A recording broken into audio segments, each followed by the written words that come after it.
And good afternoon and welcome to the January edition of Building Winning Teams. I'm Trevor Blair, founder and CEO of Blair Search Partners.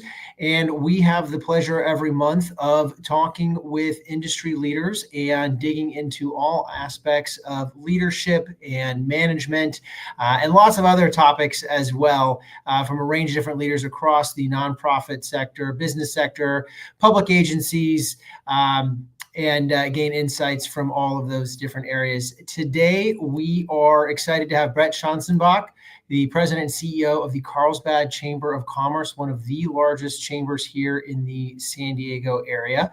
And Brett, welcome to the show. We are excited to have you with us. Hey, thank you for the invite. I'm looking forward to our discussion, Trevor. Great. And our colleague Tori is with us as well. So feel free, if you have questions you'd like Brett and I to try and tackle in the middle of the show, please feel free to send those along as well, and we'll take those as we can.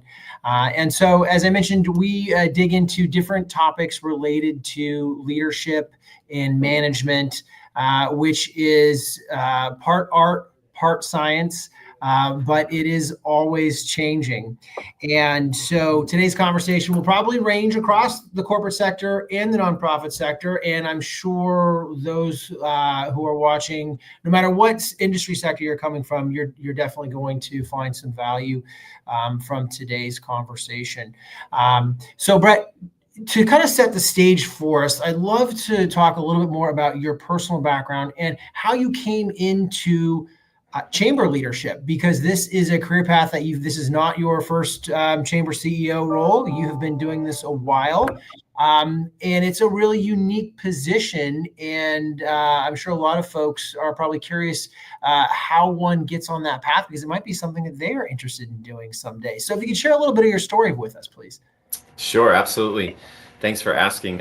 Yeah, not too many people go to college with the idea of becoming a chamber executive, because most people in college don't know what that even is. They don't know what they say the same thing about nonprofit recruiters too.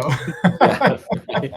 So, and when I was in college, I didn't either. Of course, I didn't go to business school. Full disclosure, I went to school for psychology. I was going to be a marriage and family counselor and save the world from divorce. That was just had a small goal in mind.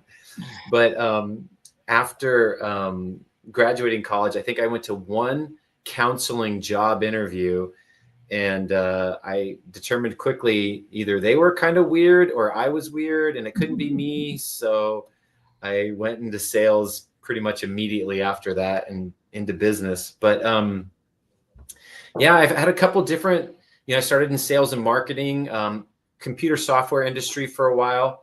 Even worked with a startup human resources management software company here in San Diego County, and then went in another direction. But I went into residential real estate for 7-8 years.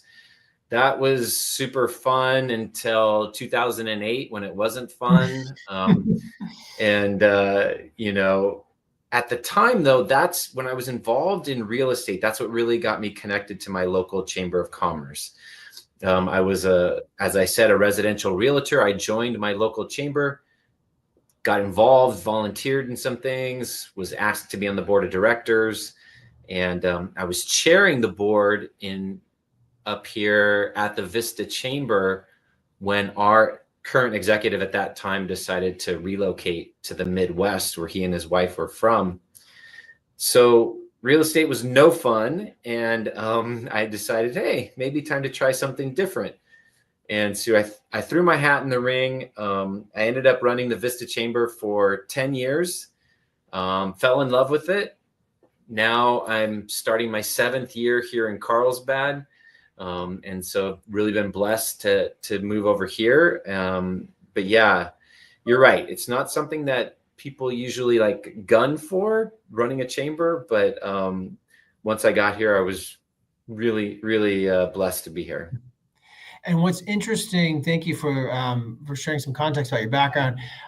I think I counted at least 5 unique industry sectors, not just jobs, but industries in your background alone. And I think that's something always worth highlighting, that a career path is not necessarily linear. It's a Yeah. lattice. And that folks not only change jobs, but they change entire sectors. And rather than seeing that as a setback, it's actually you're building your portfolio of experience should you aspire to the C-suite someday. Would you say that the variety of sectors in your background has been a help in terms of getting you into the CEO position? 100%. Yes. The different, you know, when you're in real estate, you're a bit of like a solopreneur because it's all dependent on your own book of business you generate. So that's an experience that not everybody has.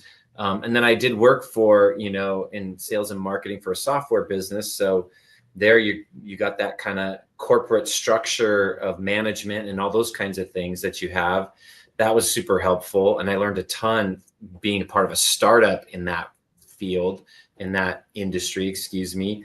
And then even just when I was younger and being a salesperson in different, I was in retail, I sold cars, I sold computer software. I mean, all those different things helped, form how I wanted to be as a leader and to give me confidence when I got to this role.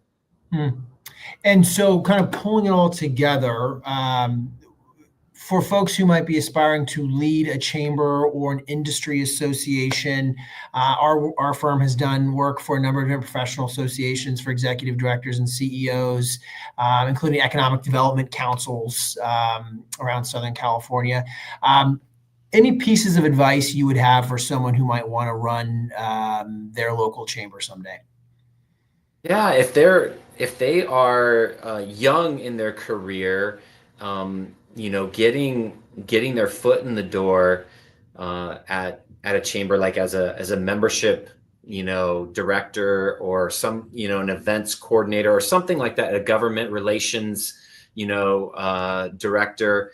Those kinds of roles are great stepping stones if they're young in their career and they want to aspire to a role like this. And then if you get that opportunity within the industry, and I know you and I were chatting offline about there's so many different industry associations now, like within our industry, once you get your foot in the door, there's some great professional development opportunities internally that you can, if your chamber, and most would be willing to send you to these, because then you can get a really broad perspective of what the different roles are within the chamber. Even if your specific thing is events, but you want to understand the width and breadth of the industry, those professional development things are fantastic. And that could set you up for the next level, this next stair step. But if you're farther along in your career and you're not like, I don't want to really take, like an entry or a mid-level position to earn my way up, getting engaged in your chamber, getting on board leadership, getting in leadership positions within your local chamber. And then, as you pointed out, Trevor, there's a lot of chamber, last I heard, I haven't really heard an update on this statistic, but I had heard there were 43 chambers of commerce in San Diego County. Wow. As of a few years ago. And it is ever changing. There's, chambers come and go and combine and merge and whatever. But still, even if we were to say there's 40-ish chambers in San Diego County, there's a lot of different sizes and shapes. So if your community one is kind of smaller than you're interested in, go get involved in one of the neighboring chambers around your community and get into some leadership positions there and get known by the board, get known by, the other folks. And then when opportunities arise, you'll be better positioned to throw your hat in the ring. Mm-hmm. Mm-hmm. I want to circle back on your point about the board and how you kind of came to your first chamber leadership role. And for those who are not aware, our firm hosts a monthly complimentary career transition seminar for folks who are wanting to get into the nonprofit sector, but maybe haven't worked in the sector before, or people who are in the sector and maybe are ready for their next thing, but they don't quite know what that thing might be, or might feel like they're bumping up against some kind of ceiling that's holding them back from progressing. So we have this conversation, 2-hour seminar type format. And one of the things we share with the folks in attendance there, especially the folks who are interested in getting into the nonprofit sector, but don't have any formal work experience in the sector, we always recommend getting involved on the board. And your path is a perfect example of that, Brett, where you had not formally worked in the sector, but by getting involved on the board, you sort of get, and I'd love to hear your thoughts on this, you sort of get a bird's eye view of what it's like to run a nonprofit organization, because the board oversees, their number one role is hiring and managing the CEO. And in that capacity, you get to see the entire organization top to bottom. And so there's, in our opinion, there's almost no better way to quickly get yourself up to speed for a leadership role in the nonprofit sector than to serve on the board. And we see organizations hiring leaders directly off of their board all the time. And sometimes folks say, well, is that a conflict of interest because of this candidate? You've had access to insider knowledge that outside candidates wouldn't have. And we tell folks all the time, go for it. The point is that the organization gets the right leader, whether they're coming off the board, coming from outside the organization. But did you find that coming off the board, that was like the best possible training ground you could have had for your first chamber CEO job? I do. Just a few things come to mind on that. Number one, you have a pretty good working idea of the history, of the background of the organization if you've been engaged on the board for, say, a few years, or let's say even, again, each organization is a little different. Like in my case, I volunteered on a committee, and from my leadership in that committee got invited to the board. And at the time, I wasn't doing it for a career change. I was doing it because I wanted to get engaged and give back to my community. But either way, even if you are doing it with the mindset of possibly doing a career change, that's okay. Nothing wrong with that. So I started at a committee, got invited to the board, but having served on the board, I think for 4 years before the transition happened, I had a pretty good working knowledge of all the different things the organization was juggling and dealing with, challenges as well as strengths and weaknesses. So that was helpful. And then, I had a familiarity with what our signature events were and what our, and where had we been struggling over the last couple of years that we were trying to beef up because you're involved in the discussions and the leadership, et cetera. But it is funny when I actually applied and I was talking to the current CEO at that time, and I said, I know the organization pretty well, but I don't really know what your day-to-day life looks like, if I'm honest. And he kind of laughed and he kind of walked me through some stuff. And as I'm sure you can attest as a recruiter, once you get in it, you'll find there's a lot more to it than maybe when you were on a board as a volunteer that you knew or saw. But that's normal. That's not a stumbling block. It's just a fact that you will find there's more to it once you get there.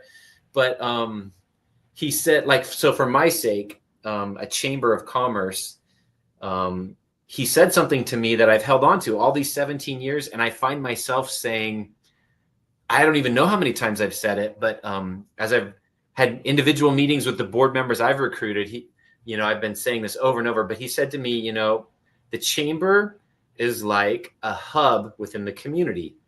We work with the business community, but we also work with government, public safety, schools, a lot with schools, and the nonprofits. And they kind of come together through us, and we try to make a positive impact on all of them through what we do. And not only has it stuck with me, it's become like my mantra for what I do. And it's why I love what I do, because of the community impact we can have in this role. And so it was back then when I'm like, yeah, what does your day-to-day life look like? And he kind of talked me through that, and it's never left me. Yeah. Yeah. And the nonprofit sector is probably a fairly large component of your membership. And it it's is. very relevant for nonprofit organizations to be members of their local chambers for some of those reasons you just mentioned, because you are what we like to call a backbone organization, or a Yes. convening organization. That if you're a nonprofit leader and you need to kind of get out to all of those different groups you just mentioned, what better Yeah. way to see everybody than at your annual chamber dinner? Exactly. I mean, we have over 1,000 members at the Carlsbad Chamber, and our two biggest sectors are the nonprofits and restaurants. Those are our two biggest Really? sectors. Yeah, and we absolutely love our nonprofit members, and we work really hard to get them that kind of like exposure and the ability to share who they are, what they do, and to get hopefully more impact to them, because they're like boots on the ground. They're making things happen in communities, and that's not to say anything away from the business sector, because I love the productive sector of our community. But so many of the cool things that our nonprofits do are just amazing, and they're changing lives, and so we love them. And they're running businesses, right? I mean, They are. it's really more a matter of equity and where profits are reinvested, but they are That's right. running some pretty large, complex businesses. So they have a lot of Very the true. same issues and challenges that your restaurant and hospitality clients have, or members have as well. Absolutely. Yes. I want to talk. You mentioned schools and students, and I know you have been involved with Cal State San Marcos for a long time, which has been a longtime client of our firm. And Tori and another one of our colleagues is also a proud alum of Cal State San Marcos as well. Tell us a little bit about your engagement with the university, and then I'd like to open that up to a broader conversation Sure. around mentorship and engaging the next generation of leaders. And what keeps you coming back, right? Because you've got 1,000 demands on your time, and yet you continue Yeah. to invest in your relationship with the university. Yeah, great question. The Cal State San Marcos, in their School of Business, College of Business, excuse me, their College of Business, they have this one particular course. It just happens to be called Business 300. And every single student, regardless of what their major is, has to go through Business 300. So, I mean, you have people who are in accounting and marketing, and then you have people who are in data analytics. And I mean, anything under the College of Business, you got to go through. And I absolutely have fallen in love with the class, because it's all about practical, real world stuff. So within that class, that it's a semester, it's one semester. Within that semester, they're going to be learning how and practicing networking. They're going to be looking at and beefing up their LinkedIn profile. They're going to be submitting and beefing up their resume. They're going to do mock interviews. They're going to do like all these different, and they have to do a group presentation with their fellow students within the class that are in their same discipline they are. And to do the presentation, they got to go interview 5 people that are in their career path that they're interested in. So it's all this really practical, real world stuff that they have to do within this class. And so part of the class is they bring in business professionals to act as mentors to these students. And so I've done it for 3 years, and you get assigned anywhere from 15 to 20 students for that semester. And you conduct 2 one-on-one interviews for each of those students you're mentoring throughout the semester. And the first one is always right around an hour each. The second one's usually shorter, around a half hour each, but it's a pretty big investment of time, to be honest.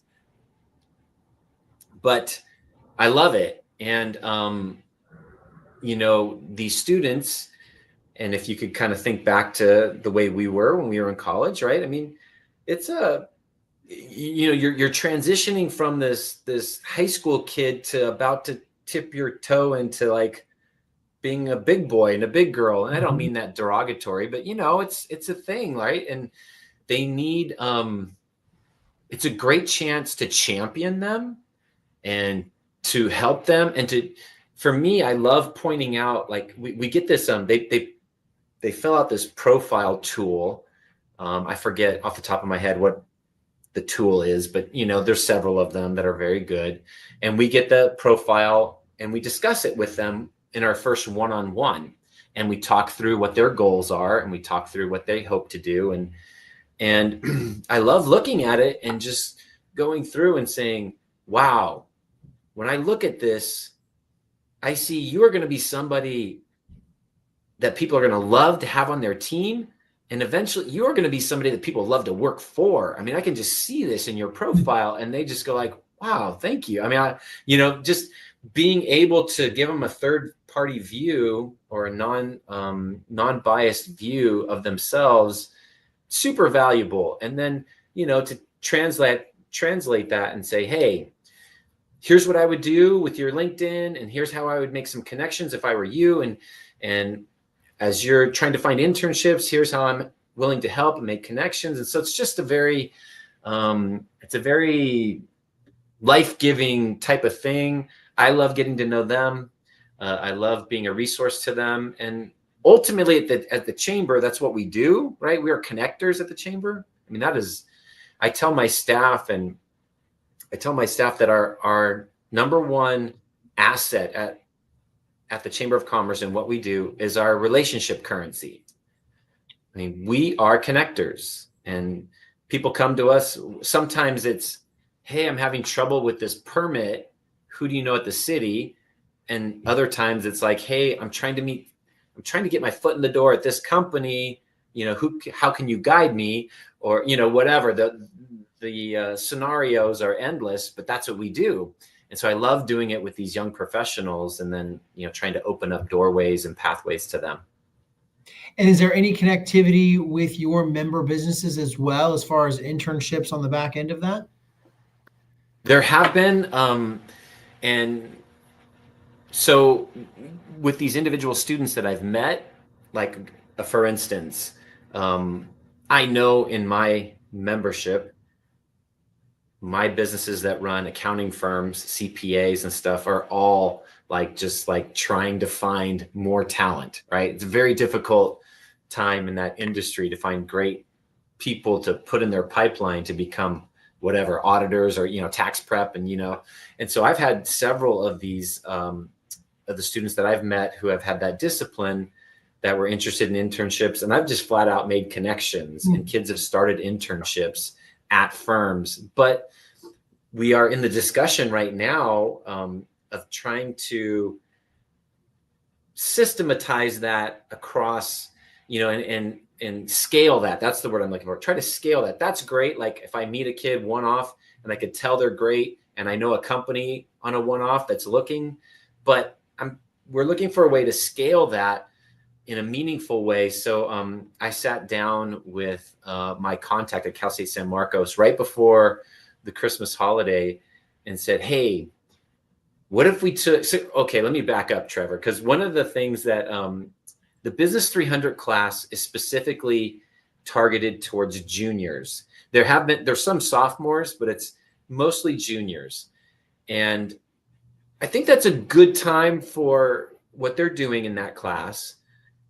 But I also know it's that first semester, second semester senior who's really getting twitchy, right? They're the ones who are really about to. The end is near. Yeah. And it's like, okay, all this talk about internships and our first real job was nice, but now I really need it, right? So I went to my contact at Cal State San Marcos and said, I want to host something at my chamber, and we're still working this out. I mean, so you're part of the brain trust on this now, Trevor. So any ideas you come up with, but I'm like, I want to just bring together like my board of directors and other people who I know are regularly hiring, and put them in a room and invite these first or second semester seniors, bring them in a room. And I don't have a big program in mind. I just want them to be able to meet. And where this really became solidified, I kind of had this idea, but this really became solidified in November. We were doing one of our happy hours, and it's a standard happy hour, right? We had about 100 of our members there. and I had 5 students from Cal State San Marcos there, and they were doing a very specific senior experience project. And so I introduced them to the whole group, said, hey, here's these students from Cal State San Marcos. They're doing this cool business confidence index thing. Come talk to them, scan their QR code, blah, blah, blah, interact with them, blah, blah, blah. But what happened by the end of the happy hour, one of my former board members who was there, she flat out came up and told me she had offered 3 of them jobs. On the spot. On the spot. It was that dynamic of being Wow. able to meet and being able to get past that online barrier that is so hard for both sides. I mean, you live in that space, you're a recruiter, so you know what I'm talking about, but it's so difficult for these poor young people to truly present themselves. And then on the recruiting side, everybody knows like resumes are marketing documents. So how do you sift through the baloney to find the truth? Whereas when you get to meet somebody and just talk to them and shake their hand and have a conversation, you can learn so much. So I'm playing with, and we're gonna do it this year. We're gonna do it like in March or something. We're gonna start something at least. Where we're just gonna bring them together, and I might have some segmentation by discipline, like, hey, people interested in talking to accounting majors here, and over here is like, whatever, supply chain, and over here is marketing. And I don't know, we're going to limit it to probably 25, 30 students the first try and kind of feel it out. But our goal is to connect. We very, very quickly on that model of connecting people, AFP San Diego is the Association of Fundraising Professionals. We're on the board there and participated in an event earlier this year like that, right? So how do you scale relationships? One-to-one relationships are inherently unscalable, right? So how do we help form one-to-one relationships in an efficient way? We did an event where we had a bunch of tables in a room and it was professionals in different disciplines. So we had the talent acquisition, talent management table. There was one for fundraising consultants, IT, you name it, right? And so the idea was folks could pick and choose to make sure they got, so if I'm an accounting student, there would be obviously a CPA firm there, right? And I would make sure that I went to the CPA table first. But then you're encouraged to visit all the other tables, so you get exposure to other industries and other disciplines. But you make sure you get that your number one checked off your list. And I think we did it for an hour and a half or something. And it's it's kind of like speed networking, right? Where there's a bell and you got to get up and move. I think you had 5 minutes at each table. But if you had each of your chamber members anchoring a table, and the students just cycle through. And this kind of comes to my next question, but the practice that gives the students of getting FaceTime with working professionals is so huge. Because one of the things that I think as a workforce we are still grappling with coming out of 2020 is this generation of students who lost 4 years of in-person relationship and networking, and we're still not back to where we were. So much has shifted online and stayed online. And so if you were a young person in high school during the pandemic and now you are graduating college, you haven't had many opportunities like what you just described, Brett, to get comfortable interfacing with professionals who you might aspire to be or aspire to work for someday. So my question is, how are you and your members grappling with that? And is this still a topic of conversation in the business community of how do we close that gap for those young people that never got to do an in-person internship, that never actually had a chance to attend a networking event? Is that still something that you're grappling with, or have we moved on and it's 2025 and I mean, a little bit of both. I think a little bit of both. Obviously, there's in certain ways we've moved on in a sense. It's just like, okay, we got to get back to doing what we do. And over the last couple of years, we've talked less and less about the post-COVID. We just are doing, right? Like we're networking. We're creating as a chamber. I'm talking about as a chamber, not in relationship to the school right now, but in general, because I have to tell you, coming out of the pandemic, as confusing as it was when COVID hit, and we as an organization, you know, I got sick of the word pivot, but we all had to pivot. But, and how confusing that was, is like, what do we do? And at first it was really novel to just say, well, let's move networking to Zoom or whatever. And that was, bless you. And that was considered, you know, hey, good on you. And people did it, but they got Zoom fatigue pretty quick after a few months, right? But when we came out of the pandemic, it was equally confusing, because we at the chamber, we had folks who were like, let's go. I am so ready to be in person. I'm so sick of virtual. But we had other people who were more cautious, and they weren't ready yet, for whatever reason. Maybe they had a family health thing that was keeping them more cautious, or whatever the reason. And so we were trying to figure out where are people at, and what is the right thing to offer, and how to, you know, it was confusing for a while, but that kind of stuff is definitely in the rear view now, right? We're back to, well, mostly in the rear. We do have some things that have lingered, right? Some of our things, like some of the committees we host, have continued to be hybrid, because the convenience that some of the virtual brought can't be denied and can't be reversed. So we have some things that are hybrid that we never used to have as hybrid before, that have lingered. But for the most part, we don't talk about it a lot anymore. We just forge forward with a lot of in-person. But you're right, as you talk to these young professionals, these young up and coming professionals, a lot of this formative time, you know, was in that weirdness, and the weirdness took different shapes in each of their lives. And as you just pointed out, it hit them at very formative times. So as they're trying to navigate that first real experience, it's different. So being involved in this particular class has been great. There's usually 2, but sometimes now in this Cal State San Marcos example that we're talking about, there's sometimes 3 business professionals per Business 300 class. So we each get to kind of come in and share ourselves and our experiences, and give them an avenue. I went and did, I have my 15 to 20 students that I'm mentoring, but the class is 40. So this last semester I went and I did, the professor, the adjunct, had me do a whole class, or not a portion of a class, I should say, on networking best practices. And I really like to talk about networking mistakes that people make, because it makes it fun for the kids to talk about how, you know, poorly some people network. But in doing that, I'm really trying to also open myself up to even those students in that class. I'm not officially listed as their coach, and I'm just like, hey, I'm available to you anytime, you know, hit me up on LinkedIn. Let's connect. Let's get together for coffee. And so all the coaches are really there for that, to be available to any of these kids and to share their life experience and how they can assist these kids in moving to the next stage. But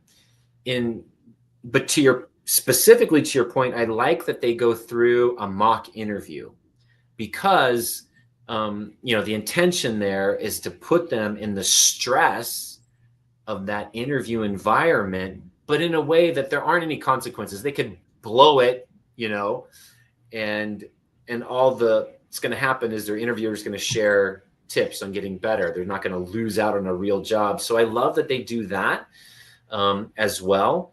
So I think that, again, I'm been focusing on this Cal State San Marcos, and I saw that Donna San Miguel's on this today, and she's very connected to all that they do there. But they've really done a good job of trying to help make it real for these students. And I'm one of 3 chamber executives that participates as one of the coaches. And because if I'm honest, I have to be real here and authentic, Trevor. The upside for me is I'm getting to share with at least a certain group of these up and coming business professionals what a chamber is, because most of them have no idea of what it is or what it does. And so we've been trying to recruit other of our chamber colleagues who are CEOs and executives to do the same, because it's good for our industry, and we know because of their connections they will be good for the students. Well, there's 43 of them out there just in San Diego County alone, right? So, and then each board is probably 20 to 40, 50, right? And that's the other piece that, to your question. One of the things that the university's done is they've hosted.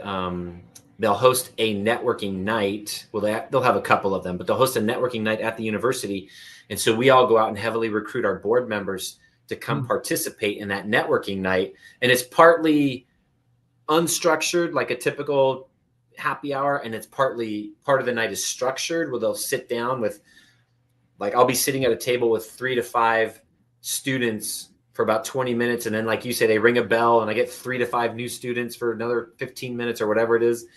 And so I've gotten over 20 of my board members every time we've done that to come and do and participate in that and help. And yeah, it's, I put a lot of pressure on them. Like, we need to be doing this. This is important. It's good for us as professionals, but it's good for the students, and it's a good mix. So. Awesome. Well, thank you for doing it. I mean, you're filling a much needed gap, right? That transition from school to that first rung on the career ladder can be really rough. And the sooner we can make it happen, and the more robust we can make that first handhold for students graduating, the better off they will be. Staying on the topic of students and shifting a little bit towards multi-generational leadership. This is a topic that seems to come up almost at every conference I go to, is within the nonprofit sector and within the corporate sector as well. But within the nonprofit sector in particular, I feel there is this anxiety of, how do we even get these young people into our sector, and how do we keep them? Because we feel like we're either not even getting them to consider it as a viable career option, or if we are, they're doing like 1 or 2 sort of entry-level program positions, and then we're losing them to the corporate sector. Given that nonprofit membership is such a big piece of who you are as an entity, I'd love to hear your thoughts on that, Brett, about getting people into the nonprofit sector and keeping them in the sector. Yeah. As you've pointed out, that's a challenge. There's no doubt about it. And I think that, and I know I'm not telling you anything you don't know, when people resonate with the vision or the mission of the nonprofit, that's a huge help. I think pretty much all of my team could probably get a bit of a pay bump if they went corporate and did what their similar role is with one of our corporate members or local businesses. So a couple things have come to mind. I already mentioned having the vision, and as leaders in nonprofits or in corporate America, but it's our job to clearly articulate what that true vision is. Like, I don't want my people coming to work every day to think, oh, it's time to put on another happy hour. Woohoo, let's do another happy hour. I mean, that's not what we're about, right? At all. And I'll tell you, Trevor, I got really energized during COVID because the government was making artificial determinations about what businesses were essential and consequently non-essential. I mean, when you start labeling something essential, de facto, you're labeling everything else as non-essential. And I mean, that's what you're doing. And so to me, it got me fired up because I believe in my core that every business is essential. Like, even if it's just for the fact that, even if it's a solopreneur and all he's doing is putting food on the table for his own family, that's essential. And so I knew in my heart, every day I come to work because I am going to go shoulder to shoulder with any business who's willing to be a member of ours and help them in any way we can to thrive and succeed and grow, because we believe they're essential. They are essential to the fabric of our community. They're essential to our economy. They're essential in every way. And I was just really put off by this artificial distinction of what was essential and non-essential. So for us, we get fired up. We want to help. We want to help that entrepreneur, solopreneur, small business owner, manager, whatever it is. We want to help them be not only the best version of themselves as humans, but their business be the best version of itself and grow and thrive because they create opportunities for the entire community. So that's a vision, right? That's different than like, oh gosh, we got to push out the next issue of our publication this month. I mean, that's just a little piece that helps us fulfill our vision. So, right. So as leaders of nonprofits, we got to really communicate and articulate what is the vision of why are we here? Why are we fired up to come to work for this place every day? And so hopefully our team and our staff galvanizes around that and wants to be a part of it. But then number two, as I shared, I know that my team members could go to other places and probably get a pay bump. And I support them, and I come to them and I'm like, hey, if Trevor Blair is recruiting you tomorrow for this super cool opportunity at this other place, I want to know, because I'm going to write you a great letter and I'm going to help you get there. Just let me know, because I want to champion you. But I also know that I've created an environment here at my office, at my company, that's very, very difficult for them to walk away from. I'm creating a nurturing, environment that is so like such a great place to be, that just taking a $5,000 pay increase, they have to really think twice. Is it worth leaving what I have here? So that's my goal as a leader, is to make it such an amazing experience to work at the Carlsbad Chamber of Commerce that they really have to think twice when a great opportunity comes. And I'm going to help them if it comes, because I want to do that for them. I want to help any one of them that wants to move on. And I mean that like holistically. I want to help them to that next stage if that's something that is on their radar. Mm-hmm. But I want to make it painful to leave because of what we've created here. Uh-huh. That's awesome. I love it, Brett. And I love also the pairing, because in the nonprofit sector, we talk about, mission, got to, reinforce the mission, which is absolutely true, right? It's why the organization exists. But I love that you added that second piece of it's mission plus employee experience. That it's not enough just to love the mission. What keeps you there is the mission and the alignment with your values, but also your experience as a human being, because you are fulfilled on so many different levels. Yes. And that work is not a drudgery. It's something that actually kind of helps lift you up, and you actually maybe even feel even more energized at the end of the day, right? Because of the experience that you're having as an employee. And I don't think we highlight that enough. Yeah. That it's mission and it's employee experience. That is what helps you build a winning team and keep them. Exactly. Also really want to double down on something you also shared, is that when you have a rock star, A player, and it's time for them to go, that you celebrate their win, i.e. getting this new job, and send them forth with your blessing, because you want to see them succeed, because their success is your success. And wherever they go, they're taking a little piece of you with them. And so certainly in the chamber world, as a hub organization, as you described it, which I think is a perfect descriptor for chambers, you're probably going to end up working with them in some capacity later on down the road. They're either going to be a future chamber member, they're going to be a donor, they're going to be a board member, or we've seen this in our own company, they may come back. Exactly. And they'll come back even better and stronger because they've had this enriching outside experience, and now they're rejoining the organization as an even stronger player than before. It's amazing to me how rarely I hear that perspective that you just shared. And I think because, as leaders, we think, oh my God, I spent, 5 years in this person and training them, and I spent all this money on professional development, and now they're going to leave me, right? So there's this hoarding talent scarcity mentality, Right. versus, hey, this might not be goodbye forever. In fact, this might just be the next part in their training until they come back.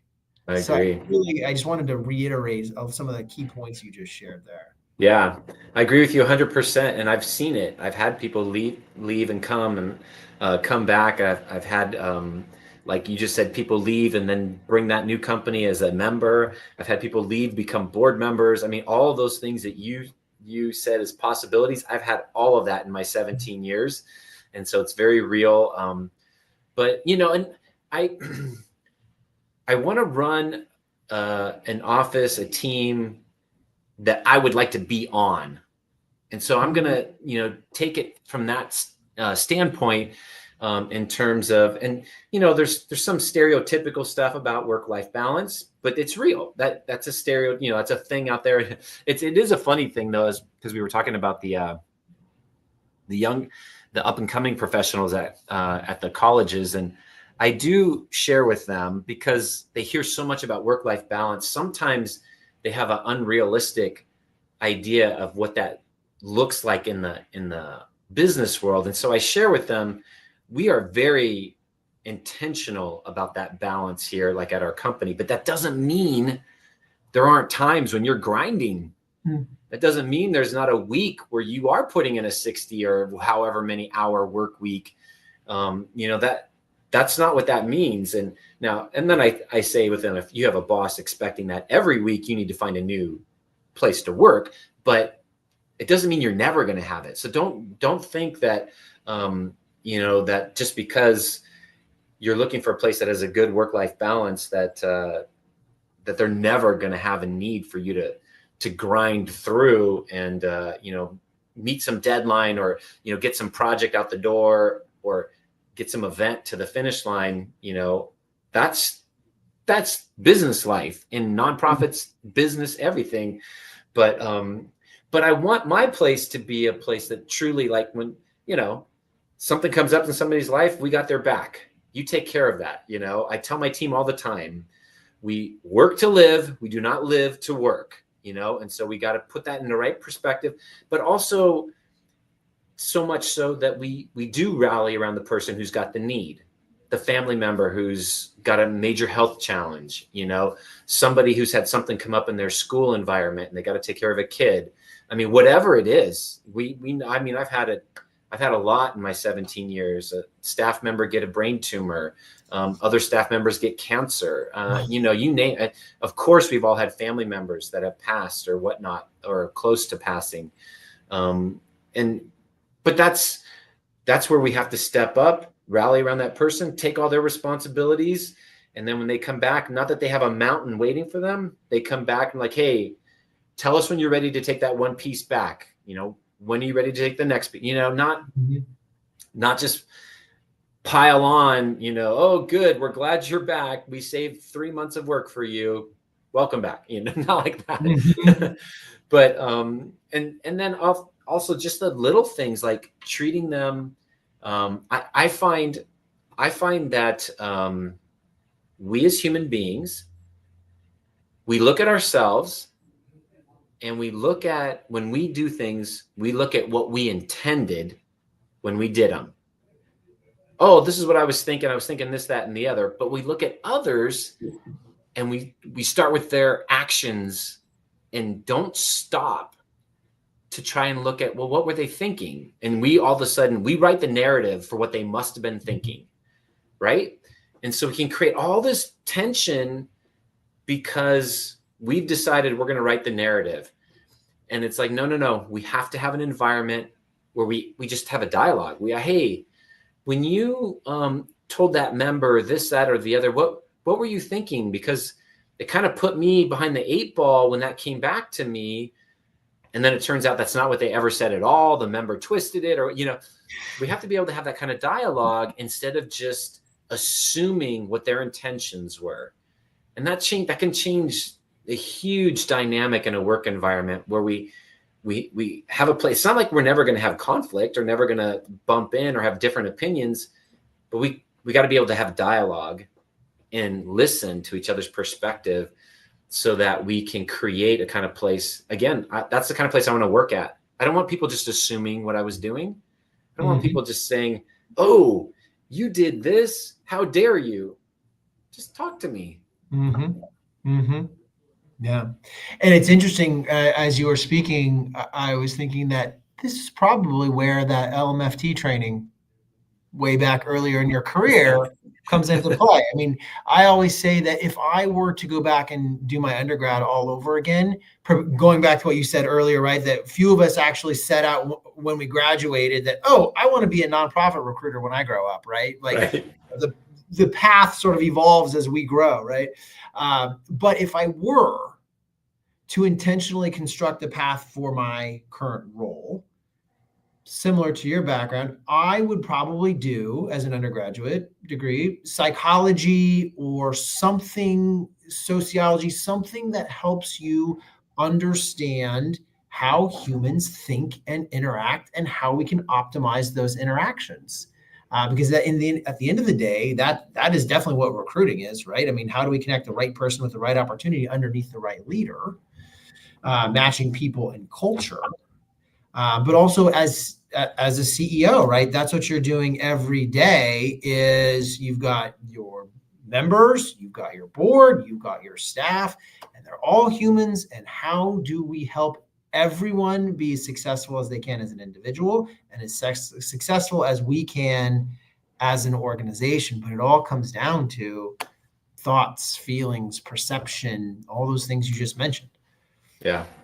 Yeah, I think you're right. My psychology background has helped me more in business than maybe if you were just to put it on paper and think about it, that you would think, because as you're pointing out, it's about people. Yeah. You know? Yeah, maybe Psych 100 should be written into every business undergraduate. Yeah, right. So true. Yeah. Yeah. Well, Brett, we are coming up at the end of our time, but if you've got time for one more question, as a Chamber of Commerce leader, I'm just curious. I would love to hear, not from a data standpoint, but from kind of what you are seeing and hearing from your members and kind of feeling in your bones about where the economy is going. And I know in our world, Q3 and Q4 were just kind of funky. And talking to some other colleagues, it was a bumpy ride as well.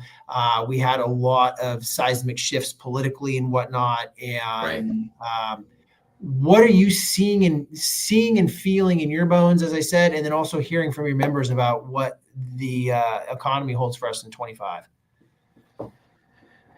Well, full disclosure, I am an optimist, so I tend to see things positively. But we, and again, not to go into the just spewing data as you started your question, but we have had in North County. I'm giving you my lens through mostly Carlsbad and North County, but there have been some of our bigger employers have had layoffs and things like that over the last 18 months. But I think there is, one of the things you work extensively throughout the county. And one of the things I think our county is blessed with is a diversity of industry. We don't just have one strong industry in San Diego County, right? Not just government, contracting like in the 1990s or whatever, when General Atomics laid off like 10,000 people and the whole county went down the tubes. We're not like that anymore. We're very diverse. And that's what we are here in North County as well. We have biotech, but we also have high tech. We have action sports. So we have a variety of sectors. So yeah. So when any one sector kind of is hurting, the whole thing isn't just necessarily down in the dumps.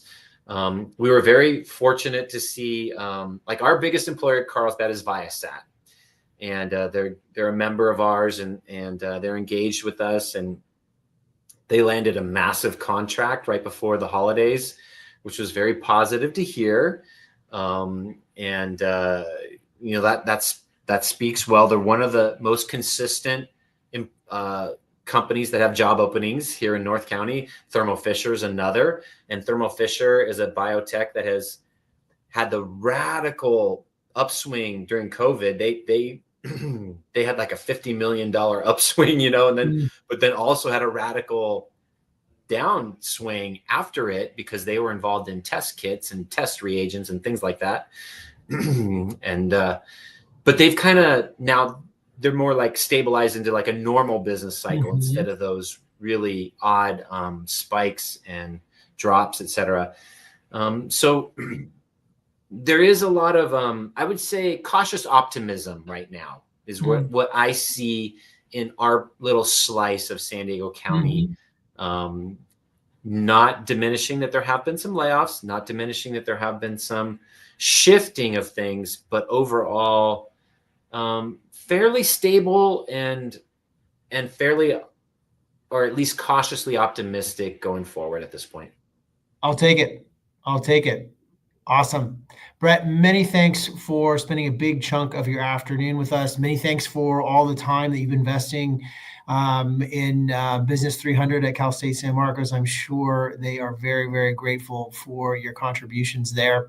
And we may have to do another session on networking because that is something very near and dear to us as well.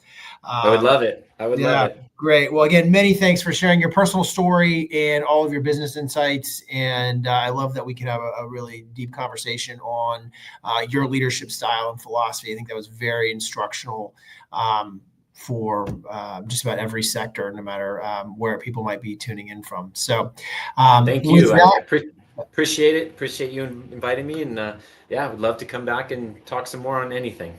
Awesome. Well, thank you, Brett, and thank you to everyone who tuned in, and feel free to reach out and contact us. If there are future topics you'd like to see us dig into, you can find us on LinkedIn, our website, blairsearchpartners.com. And thanks again to Brett and to Tori behind the scenes for making sure everything flowed smoothly. And we look forward to seeing you next month. Thanks, everybody.